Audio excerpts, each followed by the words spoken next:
Hola, soy Brenda Abigail Acosta Guadiana, estudiante de primer cuatrimestre de la licenciatura en Psicología en la Universidad Iberomexicana. Ahora voy a hablarles sobre el libro Las células de la mente de Ricardo Tapia. Esto para la asignatura de Neurofisiología con la profesora Pamela Luja Flores. Capítulo 1. ¿En dónde estás? En este primer capítulo nos enfocamos en una explosión, que es un accidente que tuvo una persona, en el cual perdió las extremidades de su cuerpo, quedando únicamente con su tronco.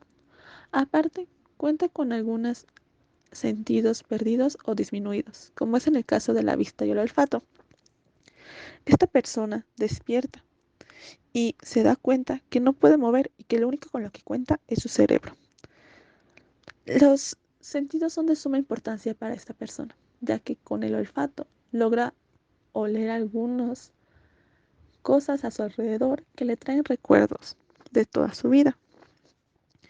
Estos sentidos son muy importantes, al igual que los órganos con los que se entrelaza, porque de esta manera nosotros como seres vivos podemos comunicar y entender el mundo que nos rodea. También en este capítulo nos habla sobre las neuronas y que cada órgano de los sentidos tiene una región especializada en uno de los extremos mediante el cual capta o recibe la información de los estímulos que obtenemos. Tapia, en su libro, también nos menciona los reflejos. Explica que para recibir una información como la de tocar algo, oír, hablar, movernos, nuestro cerebro primero va a recibir esta información, ya que tenemos otros estímulos que solo van a llegar a la médula espinal. Estos estímulos son llamados inconscientes o involuntarios, y a estos se les considera reflejos.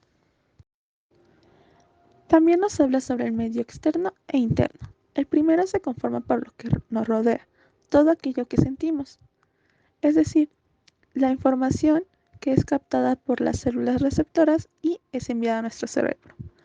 Después tenemos el medio interno. Cuenta con todos los líquidos de nuestro cuerpo, en esencial la sangre, que después viajará y se transmitirá a la médula espinal.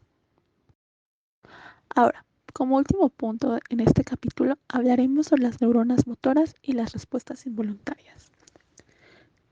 Las neuronas motoras son aquellas que dan la información externa, es decir, las que hacen que nuestros músculos se muevan, así como las neuronas receptoras, que son las que se encargan de llevar esta información al cerebro. En conclusión, las neuronas motoras hacen que se comuniquen los movimientos de las respuestas involuntarias con nuestro entorno que tenemos como el ser humano y las funciones que conlleva nuestro cuerpo, como pueden ser los latidos del corazón, los movimientos de digestión. Y gracias a estos, nuestro cuerpo obtiene su estado regulado. Capítulo 2. Como dices, en este capítulo nos enfocamos en el lenguaje. Partimos de que el lenguaje verbal no es la única manera que tenemos de comunicarnos. También existe un mensaje no verbal, como lo puede ser los gestos, en la escritura, e incluso hasta con ciertas personas podemos comunicarnos con solo una mirada. Ahora, también hablamos sobre la evolución de nuestro sistema nervioso central, desde la prehistoria hasta la actualidad. Anteriormente nuestro cerebro era muy pequeño y fue evolucionando hasta llegar como ahora lo conocemos. Y si seguimos hablando del lenguaje, podemos mencionar a las neuronas. Estas tienen conexiones que nos ayudan a desarrollarnos.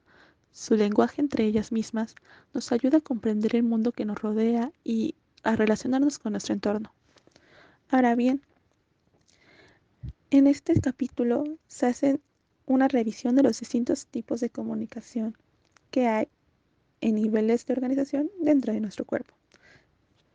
El autor hace énfasis en la existencia de comunicación específica entre moléculas gigantes, las cuales tienen una afinidad mutua solo con ciertas moléculas, es decir, solo se pueden comunicar con algunas otras, solo reciben información entre ellas mismas.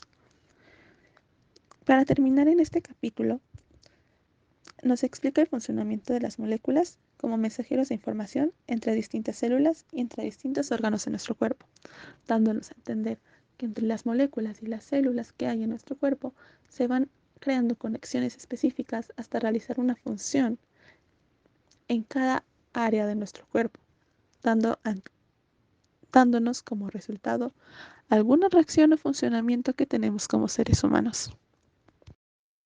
Capítulo 3. Las células de la mente. Aquí se mencionan a muchos representantes científicos o personas relacionadas con el cerebro y las células de siglos anteriores.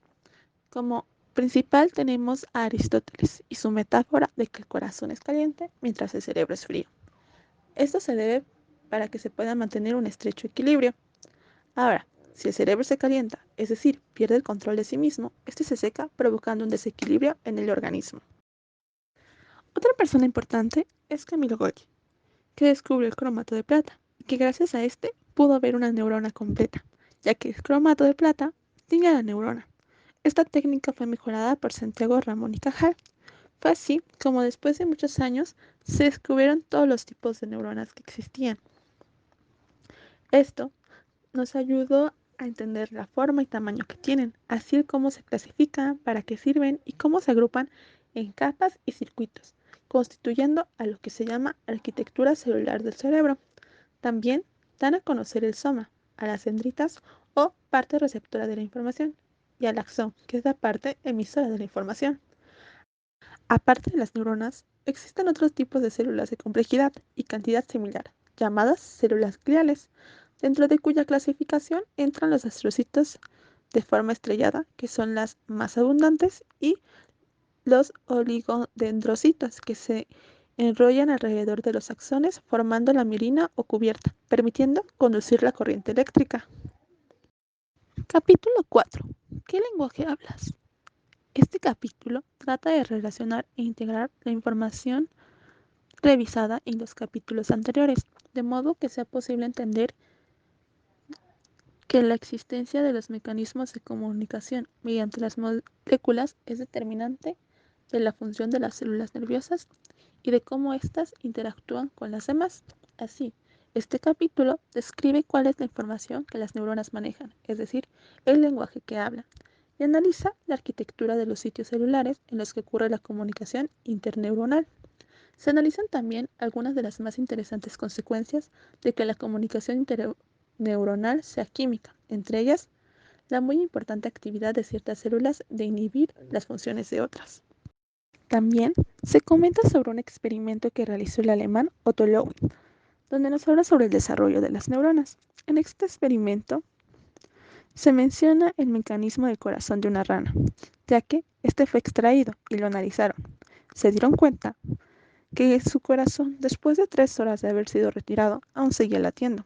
Y esto se debía por las sales que contiene, ya que el corazón está sujeto a una regulación importante ejercida por el cerebro.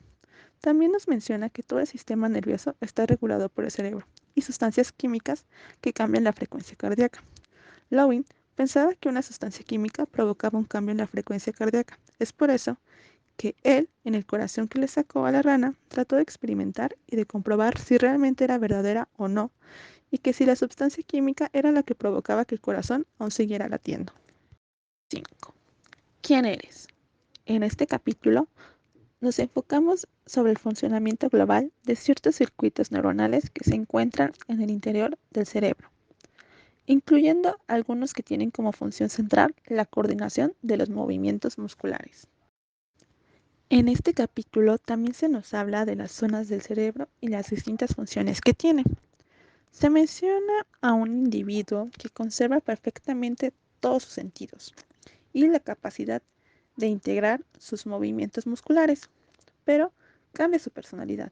Esto se debe a un accidente que tuvo y que le afectó el cerebro en el lóbulo frontal, ya que fue separado de todas las otras partes del cerebro.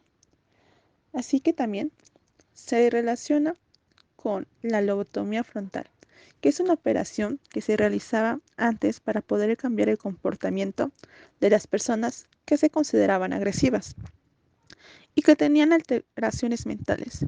Esta operación lo que hacía era ayudarles a hacer lo que consideraban más normales en esta época. Esta operación fue realizada por primera vez en un chimpancé que tenía una conducta temperamental fuerte. Descubrieron que si se desaparecía ese comportamiento, todo esto se llevó a descubrir que existe una zona específica de la corteza cerebral, en donde se localizan las motoneuronas, que son responsables del movimiento de los músculos, las extremidades, los dedos, el tronco, la lengua, la cara, entre otras.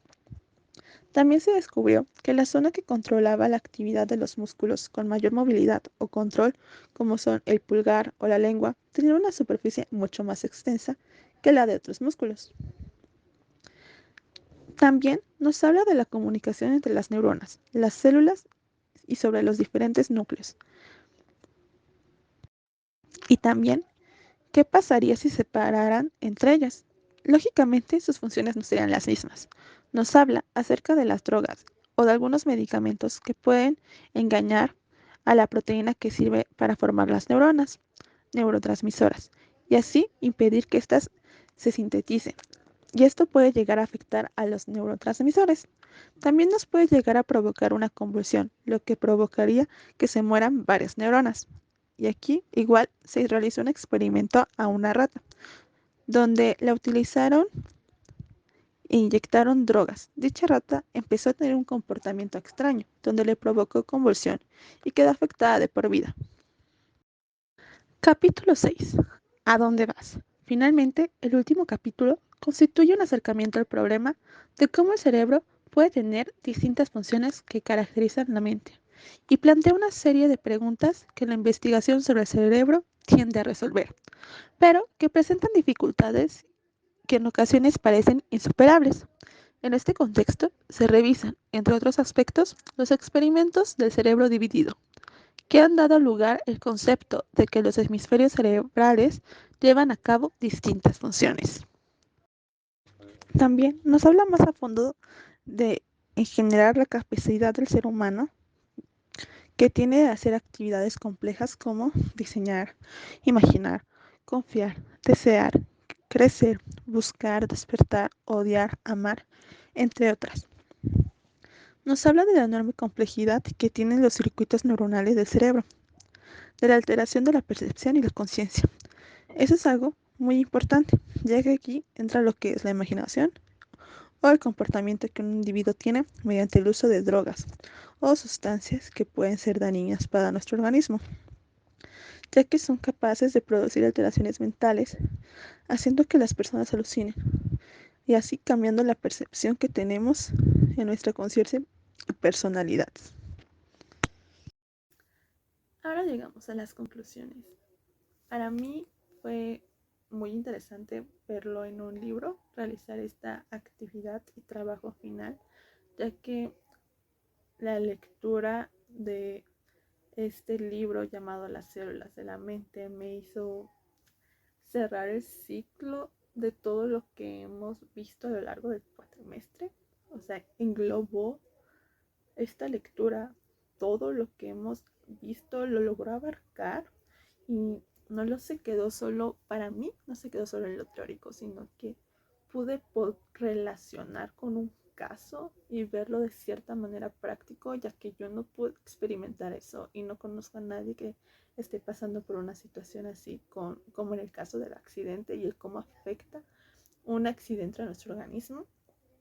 Entonces, poder relacionarlo de esa manera fue algo muy interesante, ver cómo afecta realmente a una persona los sucesos que pasan en nuestro cerebro, en nuestro sistema nervioso, en nuestro organismo en general, cómo se ve afectado por ciertos golpes, incidentes, cómo nosotros percibimos ahora las cosas, el lenguaje, y me gusta cómo lo va abarcando poco a poco, nos relaciona como cosas que están en la vida y luego lo adentra a nuestro organismo. Por ejemplo, en el lenguaje nos habla sobre el lenguaje que tenemos los seres humanos y después empieza a abarcar el lenguaje que tienen las células dentro de nuestro cuerpo, las moléculas, las neuronas, y va expandiéndose poco a poco. Entonces me gustó verlo de esta manera, fue diferente para mí relacionarlo así y sí logré identificar varios de los temas vistos en el aula como en tareas que nos dejaron a lo largo del cuatrimestre. Algunos de estos fueron el sistema nervioso, cómo se conforma, las neuronas, cómo es la forma de las neuronas, cómo está conformado, qué partes tiene una neurona. Fue algo que se menciona y algo que se me ha quedado claro a lo largo de este cuatrimestre de verlo y verlo y verlo, pero es muy importante seguir repitiéndolo porque es fundamental para nuestro sistema nervioso y nuestro cerebro. También está lo de la percepción, los sentidos, cómo nos afectan, entre otros temas que me fueron interesantes, ya que muchos de esos experimentos que se mencionan en el libro yo no tenía conocimiento, o si tenía conocimiento de algo muy leve o había escuchado sobre él, no entendía cómo se podía relacionar con lo que estoy estudiando en este momento y cómo se relaciona con el organismo de un ser humano y no nada más con el de un animal.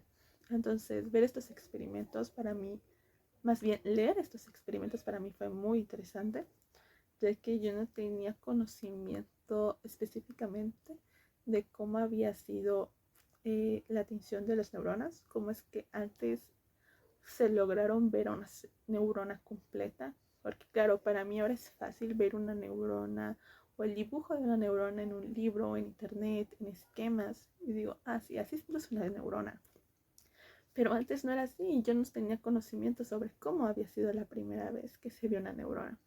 Así que sí, me pareció muy interesante hacer esta lectura, fue ligera para mí y englobó muchas cosas de las que vi en clase, entonces sirvió claramente como un repaso y el yo identificar ciertos temas que ya conocía e incluso investigar más adentro sobre ellos, fue algo que me gustó mucho.